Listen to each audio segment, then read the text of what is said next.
You have to come with me now! No, get off me! There's no time!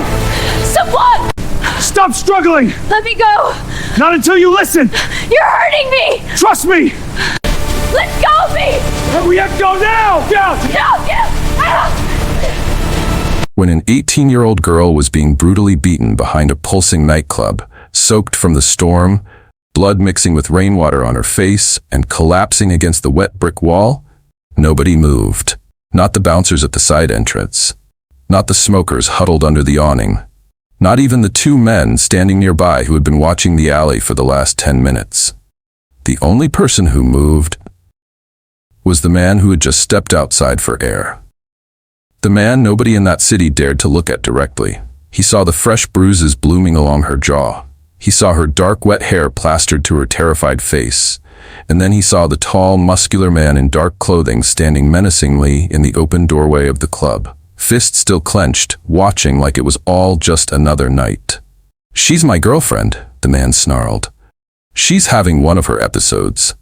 Mind your own business." The Mafia boss didn't even glance at him. Instead, he crossed the alley in 3 strides, pulled the attacker off her, knelt protectively in front of the bleeding, trembling girl while shielding her with his body, and asked one simple question. "Do you know him?" What she whispered back set fire to everything that man had built. The storm that night had turned the alley behind Eclipse into something out of a nightmare. It didn't just rain, it attacked.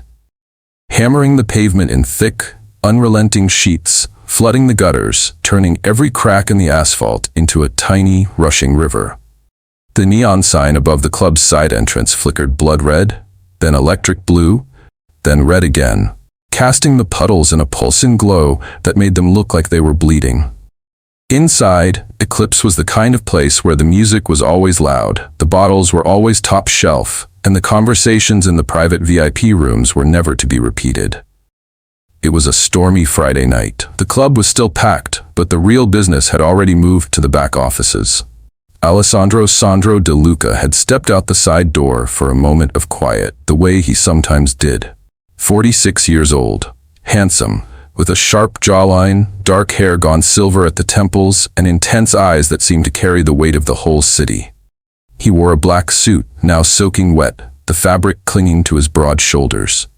A glass of water had been brought out to him by one of his men. He wasn't there for the noise or the lights.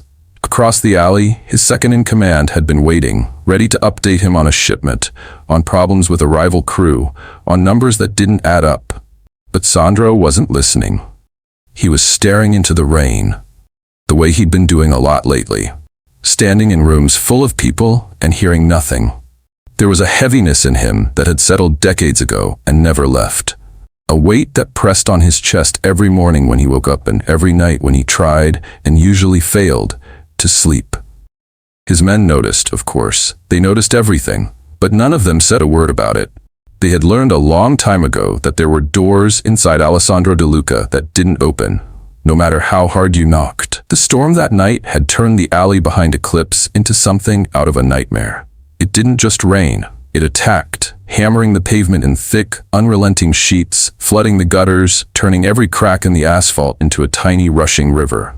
The neon sign above the club's side entrance flickered blood red, then electric blue, then red again, casting the puddles in a pulsing glow that made them look like they were bleeding. Sandro De Luca stepped out the side door for a moment of quiet, the way he sometimes did when the noise inside became too much. 46 years old, handsome, with a sharp jawline, dark hair gone silver at the temples, and intense eyes that seemed to carry the weight of the whole city. His black suit was already soaking through, the fabric clinging to his broad shoulders.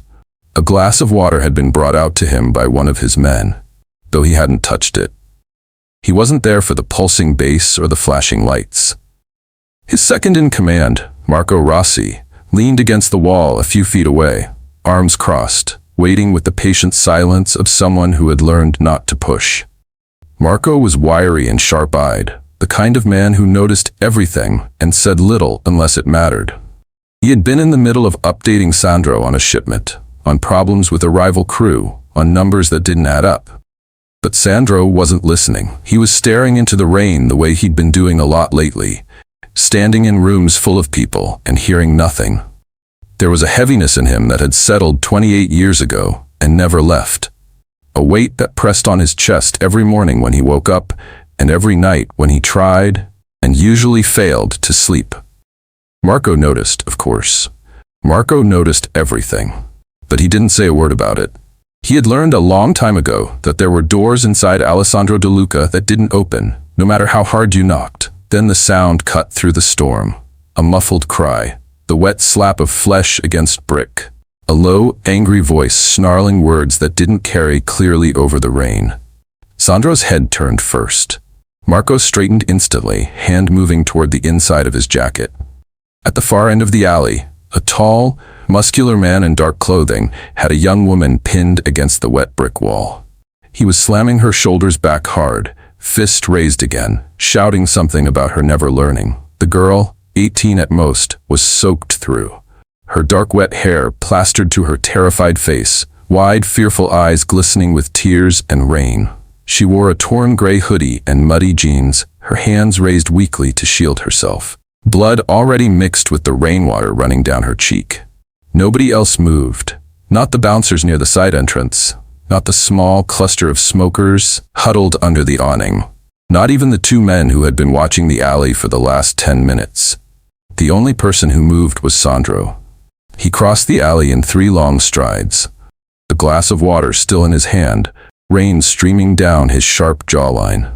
Without a word, he grabbed the attacker by the back of his jacket and yanked him backward with calm, effortless strength. The man stumbled, spinning around with fury already twisting his face. Sandro didn't look at him. He stepped between them, shielding the girl with his body, and knelt protectively in front of her as she slid down the wall, trembling. Her wide, fearful eyes locked onto his. One small hand reached out and clutched desperately at the lapel of his soaking black suit. The tall man stood in the open doorway of the club now, breathing hard, fists clenched, watching the scene with barely contained rage. Sandro looked the terrified girl straight in the eyes and asked one simple question, his voice low and steady beneath the hammering rain. "Do you know him?" Sandro stayed on one knee in the pouring rain, his black suit already soaked through, the fabric heavy against his shoulders. He kept his body angled between the girl and the man in the doorway, one arm extended like a shield. In his other hand, he still held the glass of water someone had brought him only minutes earlier. Raindrops slid down the sides and mixed with the blood on her cheek. Lila clutched the edge of his jacket with both hands, her fingers trembling so hard he could feel it through the wet wool. Her dark hair was plastered to her face, wide, fearful eyes locked on his. She was 18 at most, thin inside the torn gray hoodie, muddy jeans clinging to her legs. "Do you know him?" Sandro asked again, voice low, steady, cutting through the storm like it was the only sound that mattered. She swallowed, lips cracked. He's my boyfriend. Victor Kane." Her words came out in broken pieces. "He's been beating me for months. Every time I try to leave, he finds me. Tonight he said he'd kill me like he killed that other girl, the one who disappeared last summer. Please don't let him take me back." The alley went still except for the rain. Victor shifted in the doorway, tall and muscular, dark clothes dripping. His face twisted from rage into something smoother, more practiced. "She's lying. She does this shit all the time, makes up stories when she doesn't get her way. I'm just trying to get her home safe." Sandro didn't look at him. His intense eyes stayed on Lila, reading every flicker of terror, every bruise already darkening along her jaw. Something ancient and familiar cracked open inside his chest. The same weight he had carried since the night they found Isabella broken and cold in an alley, not so different from this one. He rose slowly, still shielding her, and guided Lila toward the side entrance with a gentle hand at her back. She leaned into him, clutching his jacket like it was the only solid thing left in the world. "Inside," Sandro said quietly. Luca appeared in the doorway instantly, sharp eyes taking in the scene. 2 more of Sandro's men materialized behind him. Victor took a half step forward, voice rising. "You can't just—" "Club's closed," Sandro cut in, flat and final. He didn't raise his voice. He didn't need to. "Everyone out. Now." The order moved through the building like a wave. Music died mid-beat. Lights came up harsh and revealing. Confused patrons were ushered toward the front exits with calm efficiency, while staff froze, then hurried to obey. No one argued. No one ever did when Sandro De Luca spoke that way. He led Lila through the side door into the sudden quiet of the VIP lounge, her wet sneakers leaving muddy prints on the dark carpet. She was shaking harder now, the adrenaline crashing. Sandro eased her onto one of the leather couches and draped his own soaked suit jacket over her shoulders. Victor had followed, pushed inside by two of Sandro's men before he could slip away.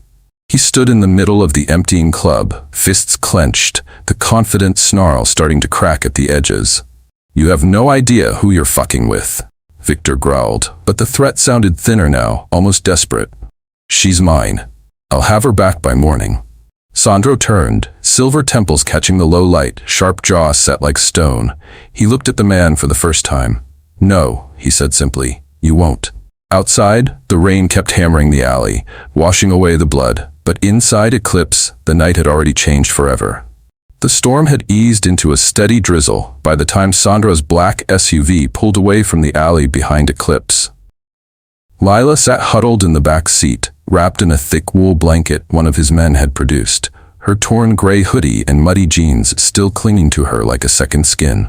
She hadn't spoken since that single, broken whisper in the alley. Her wide eyes stared at nothing, fingers clutching the edge of the blanket so tightly her knuckles had gone white. Sandro sat beside her, silent, the black suit jacket he had draped over her shoulders now damp against his own shirt. He could still feel the tremor in her body when he had pulled Victor off her. 28 years ago, he had felt something similar, powerless, too late. The memory came without warning, sharp as shattered glass. Isabella had been 16, all fire and laughter, with the same dark hair that now lay plastered across Lila's cheek. She had gone to meet a boy from the neighborhood one rainy October night. Sandro, barely 18 and already running small errands for the family, had told her to be home by 11. She never made it. They found her 2 days later in an abandoned lot 3 miles away, beaten, broken, and left like discarded trash. The boy who lured her there vanished. The rival crew that ordered it sent a message instead: "Stay in your lane." Sandro had torn the city apart, looking for answers. He found none, only the weight. It had settled in his chest that night, and never lifted, turning a grieving brother into the man nobody dared to look at directly.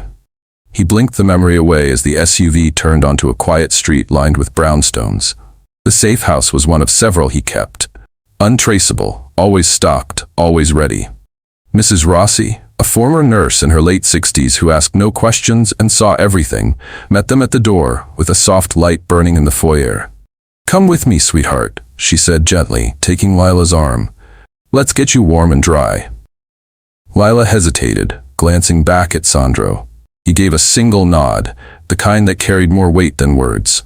She followed Mrs. Rossi upstairs. Sandro remained in the foyer, water still dripping from his hair onto the marble floor. He listened to the faint sound of the bath running, the low murmur of Nums Mrs. Languade, Rossi's voice offering dry clothes and something to eat. For the first time in years, the heaviness in his chest felt different. Not lighter, exactly, but stirred. Like something long buried had shifted just enough to let in air. He pulled out his phone and sent a short message to his second-in-command. "Club stays dark tonight. Find everything on Victor Kane, quietly." Then he sat on the edge of a leather chair, elbows on his knees, staring at the staircase. Lila would never go back. Not to that monster, not to the fear that had lived in her eyes tonight. He had failed Isabella. He had carried that failure like armor, letting it harden him into the most feared man in the city. But this girl, 18, soaked, clutching his jacket like it was the only solid thing left in her world, he would not fail her. Upstairs, the bathwater stopped running. A soft door clicked shut. The house settled into a careful, watchful silence. Sandro exhaled slowly, the ghost of his sister's laugh echoing somewhere deep inside him, faint but insistent. Tomorrow the machinery would begin. Tonight, for the first time in 28 years, someone under his roof was safe. The side door of Eclipse clicked shut behind them, sealing out the storm and the pulsing bass. Inside the dimly lit VIP lounge, the air was thick with the scent of spilled liquor and damp wool. Lila sat on the edge of a leather couch, wrapped in a heavy black coat one of Sandro's men had draped over her shoulders. Her hands still trembled as she clutched the glass of water he had pressed into her fingers. Water droplets traced slow paths down the torn gray hoodie and muddy jeans, pooling on the polished floor. Sandro stood a few feet away, arms crossed, his soaked black suit clinging to his frame. The sharp lines of his jaw and the silver at his temples caught the low light, making him look carved from shadow. He hadn't spoken much since the alley. He simply watched her with those intense eyes, not with pity, but with a steady, unyielding focus that made the room feel smaller. A soft knock sounded. Luca opened the door and stepped aside. Detective Elena Voss entered without fanfare. She was in her late 40s, compact and sharp-featured, with short salt and pepper hair and the quiet authority of someone who had walked through too many alleys like this one. She and Sandro had known each other for nearly 20 years. A gray area understanding built on favors given and information traded, never spoken aloud. She didn't ask how the girl had ended up here. She simply pulled up a chair across from Lila and set a small recorder on the low table. "Take your time," Elena said, her voice low and even. "Start wherever you need to." Lila swallowed hard. Her wide, fearful eyes flicked to Sandro, then back to the detective. She began in a whisper that grew steadier with every sentence. She told them about Victor Kane, how he had seemed charming at first, how the compliments turned to control, how the control turned to fists. Months of bruises hidden under long sleeves, threats whispered in the dark. The night she tried to leave, and he dragged her into the alley behind the club, screaming that if she ran, he'd make sure she ended up like the last girl who tried. Elena's pen moved steadily across her notepad. When Lila mentioned the last girl, the detective's hand paused for half a second. "Her name was Sophia Reyes," Lila said, voice cracking. "She worked at the bar 2 blocks over. Victor bragged about it once when he was drunk. Said she talked too much, so he made sure she couldn't talk anymore. His crew helped cover it up. They always do." Sandro remained motionless, but something shifted behind his intense eyes. A quiet, tectonic pressure building. Luca, leaning against the wall, exchanged a brief glance with him. The first threads were emerging. Victor wasn't just a jealous boyfriend with a temper. He was a rising enforcer in the rival Marconi crew, protected by men who valued silence above everything. Favors owed, bodies buried, girls who vanished after speaking out. Elena closed her notebook and looked directly at Lila. "You're safe here tonight. No one is taking you back to him." She turned her gaze to Sandro. "This is bigger than one beating. If what she's saying checks out, we're looking at a pattern. Multiple victims, possible homicide." Sandro gave a single slow nod. His voice, when it came, was calm and absolute. "Then we find the pattern, and we end it." Elena stood, slipping the recorder into her pocket. She didn't thank him. She didn't need to. Their gray understanding had just deepened by another silent degree. As the detective left, Lila looked up at Sandro, clutching the coat tighter around her small frame. For the first time that night, the terror in her wide eyes softened into something fragile and new. The faintest glimmer of belief that someone might actually listen. Sandro didn't smile. He simply nodded once more, the weight on his chest pressing harder than ever. But beneath it, something else stirred. A purpose he hadn't felt in 28 years. The hours after midnight stretched long and quiet inside the secure brownstone on the edge of the city. Lila slept upstairs in a room that smelled faintly of fresh linen and safety. The first real rest she had known in months. Downstairs, Sandro stood at the tall window overlooking the rain-slicked street, his black suit exchanged for a dry charcoal shirt, sleeves rolled to the elbows. The silver at his temples caught the low lamplight as he listened to Luca's low voice on the phone. Quiet intelligence moved like smoke through the night. Sandro did not shout orders or make threats. He simply spoke a few names into the receiver, and the machinery of his world began to turn. By dawn, financial threads were already being pulled. Offshore accounts Victor Kane had touched. Payments funneled through shell companies tied to the Marconi crew. Small favors were called in from corners of the city most people never saw. Victor Kane was no ordinary street thug. At 29, he had risen fast inside the rival organization, a blunt instrument wrapped in calculated charm. He handled collections, enforced silence, and made problems disappear. Young women who caught his eye learned quickly that saying no carried a price. Some vanished after a single beating. Others stayed silent for years, their bruises explained away as clumsiness or bad luck. Those who tried to speak found their stories dismissed. Witnesses suddenly forgetful, evidence lost, files buried under layers of protection the Marconi crew had spent years cultivating. Fear was Victor's sharpest tool. He wielded it with precision, letting rumors spread. The girl who talked ended up in the river. The one who ran never made it to the station. The message was clear. Keep quiet or become the next cautionary tale. Sandro listened without expression as Luca laid out the pieces on the low coffee table. Photos, names, dates. A bartender who had seen Victor drag Sophia Reyes into an alley 6 months earlier. A former girlfriend who still bore scars and refused to leave her apartment after dark. Each story echoed Lila's with chilling precision. They protect him because he's useful, Luca said quietly, tapping one of the printouts.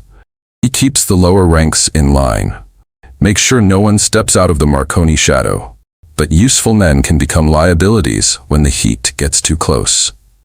Sandro's intense eyes remained fixed on the rain-streaked glass. The weight on his chest had not eased. If anything, it pressed deeper, stirring memories of Isabella's last night. Her laugh cut short, her body found broken in an alley not so different from the one behind Eclipse. He had not been there to protect her. Tonight, he would not repeat that failure. Keep feeding Voss what she needs, he said, voice low and steady. Nothing that traces back here. Let her build the case clean. We make sure the threads hold. Luca nodded once and left the room to make the next call. Upstairs, a floorboard creaked. Lila appeared at the top of the stairs in borrowed clothes that hung loose on her small frame, dark wet hair now dry and tucked behind her ears. She clutched the banister, wide eyes still carrying shadows, but no longer wild with pure terror. She looked down at Sandro as if searching for confirmation that the night had been real. He met her gaze without moving. You're not going back, he said simply. The words carried the same calm finality he had used in the alley. Lila's shoulders loosened by a fraction. She gave the smallest nod, then turned and disappeared back into the safety of the room. Sandro remained at the window long after the rain began to ease. The machinery was turning now, slow, deliberate, unstoppable. Victor Kane's empire of fear had its first real crack. And for the first time in 28 years, Sandro De Luca felt the faint stirrings of something beneath the iron weight on his chest. Not hope, not yet, but purpose, sharp and unrelenting, like the edge of a blade finally finding its mark. The days blurred into a quiet, relentless rhythm inside the safe house on the edge of the city. Rain still tapped against the tall windows, but the storm had moved on, leaving behind a heavy gray sky that matched the weight in Sandro's chest. He stood by the fireplace in the living room, black suit exchanged for a fresh charcoal one, silver temples catching the low firelight. Across the room, Lila sat curled on the couch with a blanket around her shoulders, her dark hair now dry and tucked behind her ears. The bruises on her face had begun to fade to yellow, but the fear in her wide eyes lingered like an echo. Detective Elena Voss arrived without ceremony, a thick folder under her arm. She spread photographs and statements across the coffee table, like pieces of a puzzle no one wanted to solve. Sandro remained standing, intense eyes scanning every document. Luca leaned against the doorframe, arms crossed, saying nothing. 3 more girls in the last 18 months, Elena said quietly. All connected to Victor or the Marconi crew. Same pattern, charming at first, then control, then fists. Each one tried to leave. Each one was threatened with the same story. You'll end up like Sophia. Lila's breath caught. She leaned forward, clutching the blanket tighter. One by one, Elena laid out the evidence.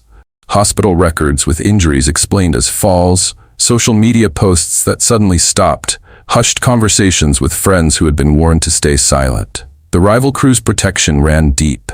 Payoffs to low-level officers, threats delivered in back alleys, bodies that simply disappeared when questions grew too loud. Then Elena placed 2 new photographs on the table. Maria Delgado, she said, tapping the first image. A young woman with tired eyes stared back, now living in a shelter across the river. She agreed to speak this morning.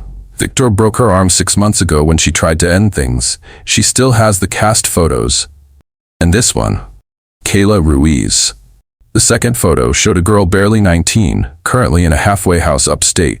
She got away 2 months ago after he put her in the hospital. Both of them remember the exact words.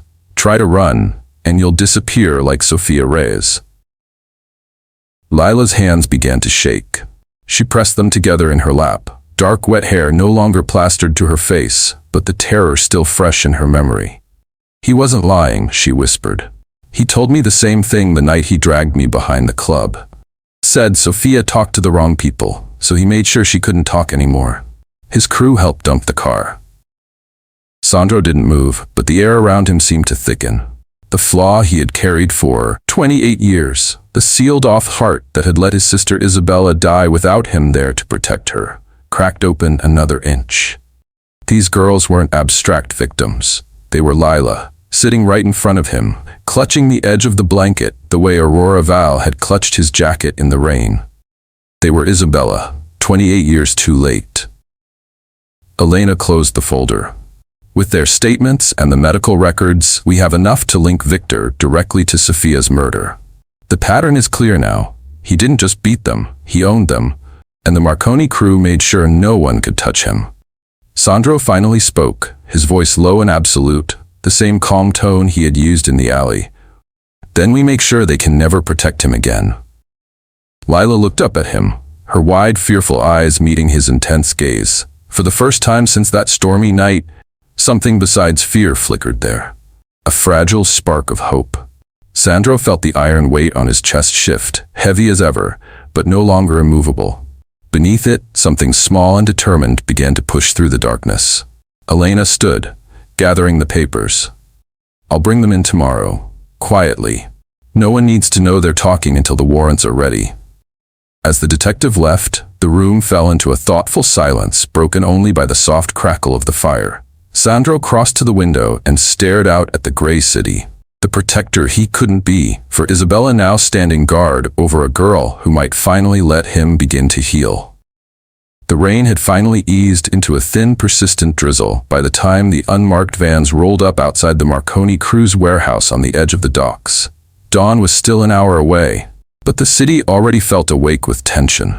Sandro stood in the shadows of a nearby loading bay, his black suit exchanged for a dark coat that blended with the wet concrete. He didn't need to be here. He had chosen to be. Detective Elena Voss coordinated from the lead vehicle, her voice calm over the radio. She had spent the last weeks pulling threads, witness statements, phone records, hushed conversations with girls who had finally found the courage to speak. Lila's testimony had been the spark. The others had become the fire. The first team moved in silence. Doors were kicked open with practiced efficiency. Shouts echoed across the concrete floor as Victor Kane was dragged from a back office, still in the same dark clothes he had worn that night behind Eclipse. His face was twisted in fury, muscles straining against the cuffs. "You think this ends with me?" he snarled as they pushed him toward the van. His eyes scanned the shadows until they found Sandro. "You're making a mistake, De Luca. My people don't forget.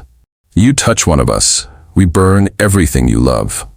Sandro stepped forward, just enough for the neon dock lights to catch the sharp lines of his jaw and the silver at his temples. He said nothing. He simply met Victor's gaze with those intense eyes, calm and unyielding, the same way he had knelt in the alley weeks earlier. One by one, the enablers followed. A mid-level lieutenant who had helped dispose of Sophia Reyes' phone. A corrupt dock supervisor who had looked the other way when bodies were moved at night. 2 more men from the rival crew who had supplied alibis and intimidation. Each arrest carried the same undercurrent of disbelief turning to rage. Veiled threats spilled out in hissed whispers and shouted promises of retaliation. "This city belongs to us. You'll regret every move. Tell that little bitch she's dead when I get out." But something was already shifting.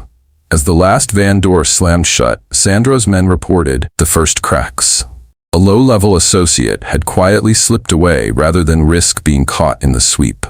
Another had started making nervous calls, offering information in exchange for protection. The rival crew, once a solid wall of silence and loyalty bought with fear, was beginning to fracture under the weight of self-preservation. Elena approached Sandro as the convoy prepared to leave. She kept her voice low, professional, but the gray area respect between them was unmistakable. "We've got enough for multiple counts: aggravated assault, witness intimidation, and the Reyes homicide. They'll try to lawyer up fast, but the pattern is too wide now. It's crumbling." Sandro gave a single nod, rain tracing slow paths down his face. Inside his chest, the old iron weight pressed heavier than ever, the memory of Isabella's unsolved murder flaring bright. Yet beneath it stirred the same quiet purpose that had driven him since the night he had shielded Lila in the alley. Victor and his network were no longer untouchable. The machine he had set in motion was rolling forward, relentless and cold. As the vans disappeared into the gray morning, Sandro turned back toward the city. The rival crew was fracturing, and with it, the fear that had kept so many girls silent. For the first time in decades, the possibility of real justice.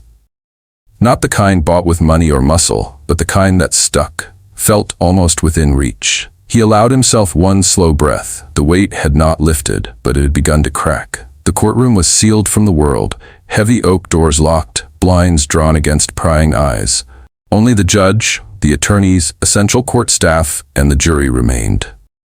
Lila Moretti sat in the witness box wearing a simple dark blue dress that fell just past her knees and flat black shoes. Her dark hair, no longer plastered wet against her face, was pulled back neatly. She looked older than 18 now, but not because of age. The months had carved quiet strength into her wide eyes. Sandro was not there. He had chosen distance, watching the proceedings through quiet channels, the way he always protected what mattered without leaving fingerprints. Victor Kane sat at the defense table in a cheap suit, his tall, muscular frame somehow smaller under the weight of evidence. His eyes burned toward the witness box, but Lila did not look at him once. The prosecutor stood. "Miss Moretti, can you tell the court in your own words what happened the night you tried to leave Victor Kane?" Lila's hands rested calmly in her lap. Her voice, when it came, was steady, each word placed with the care of someone who had been told for months that her truth was worthless. "He dragged me into the alley behind Eclipse," she began. "It was raining hard. He slammed me against the wall and kept hitting me. I begged him to stop. He said if I ever tried to leave again, I'd end up like Sofia Reyes." He laughed when he said her name, like it was nothing. She spoke for nearly 3 hours. She described the slow tightening of control, the bruises hidden under long sleeves, the nights she lay awake wondering if she would wake up the next morning. She named the other girls who had whispered warnings to her, the ones who had disappeared after speaking out. She spoke of the rival crew's protection, the favors traded in back rooms, the silence bought with fear. Through it all, her voice never wavered. She clutched no tissue. She did not cry. She simply told the truth with a courage that filled the quiet room like light. When the defense tried to twist her words, suggesting she had exaggerated or provoked him, Lila met their questions with the same steady gaze. "I was 18, she said quietly. "I just wanted to be safe. That was all." The jury deliberated for 4 hours. When they returned, the foreperson stood. On all counts, aggravated assault, domestic violence, witness intimidation, and the murder of Sofia Reyes, we find the defendant guilty. A ripple moved through the room. Victor's face drained of color. For the first time, the menacing man from the alley looked small. Sentencing came 3 weeks later in the same closed courtroom. The judge spoke with measured finality, handing down 32 years for Victor Kane and lesser but still crushing sentences for the 2 crew members who had helped cover up the crimes. As the gavel fell, something inside Lila finally broke open. She remained seated for a long moment after the judge left. Then her shoulders began to shake. Silent tears slipped down her cheeks, the first she had allowed in public since that stormy night. Not loud sobs, but a deep, wrenching release. The long-held pain of every bruise, every threat, every night she had believed no one would ever believe her. Detective Elena Voss placed a gentle hand on her shoulder. One of the court officers offered water, but Lila simply sat there, letting the tears fall, letting the weight she had carried alone for so long finally begin to lift. Outside in the hallway, Mrs. Calloway, the quiet woman who had kept the safe house ready, waited with a soft wool coat. She said nothing, only opened her arms. Lila stepped into them, still crying quietly, the kind of crying that comes when someone has finally been seen. Far across the city, in the shadowed corner of his club, Sandro received the news through a single quiet phone call. He set the phone down and stared out at the rain-streaked window. The iron weight on his chest had not vanished. It never would. But for the first time in 28 years, it felt just a little lighter. The neon sign above Eclipse still flickered its blood-red pulse into the cold winter night, but the alley behind the club no longer felt like a nightmare. Months had passed since the storm that changed everything. The rival crew had fractured under the weight of arrests and whispered betrayals. Victor Kane and the men who had shielded him were gone. Long sentences handed down in a closed courtroom where Lila had spoken with a steady voice no one could break. On a quiet Friday evening, the side door opened with a soft click. Sandro stood just inside the VIP lounge, the same corner where he had once shielded a trembling girl from the rain.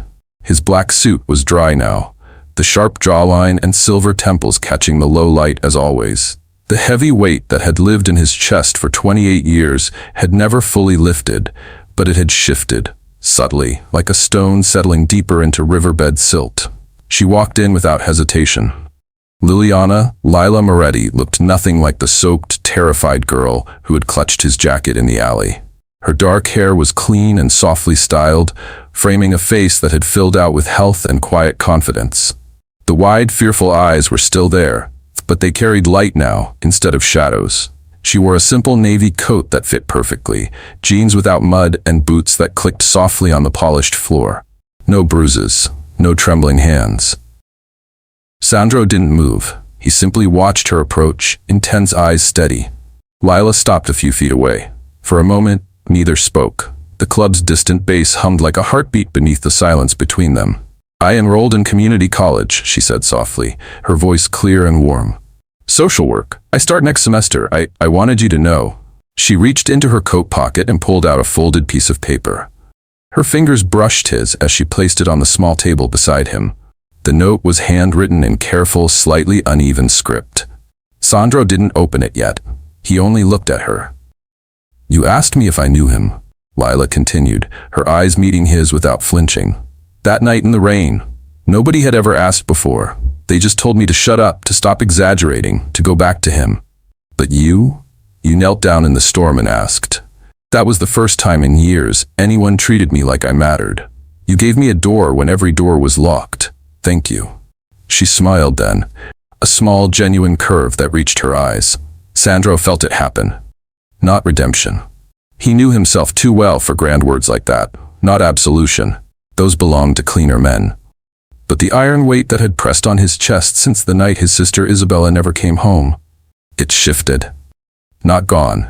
It would never be gone entirely. Yet beneath it, for the first time in decades, something small and green stirred, fragile, tentative but undeniably alive. He gave a single, slow nod. "You're going to do good things, Lila." She held his gaze a moment longer, then turned toward the door. Her steps were light, unhurried, free. As the side door closed behind her, Sandro remained standing in the quiet lounge. The distant music swelled and faded. He picked up the folded note, opened it carefully, and read the simple words again. Outside, Lila walked into the winter night, shoulders straight, heading toward whatever came next. Sandro slipped the note into the inner pocket of his black suit, close to his heart, right where years ago he had once kept a small photograph of a laughing girl with dark hair and fierce eyes. The weight had shifted, and in the space it left behind, something was beginning to grow.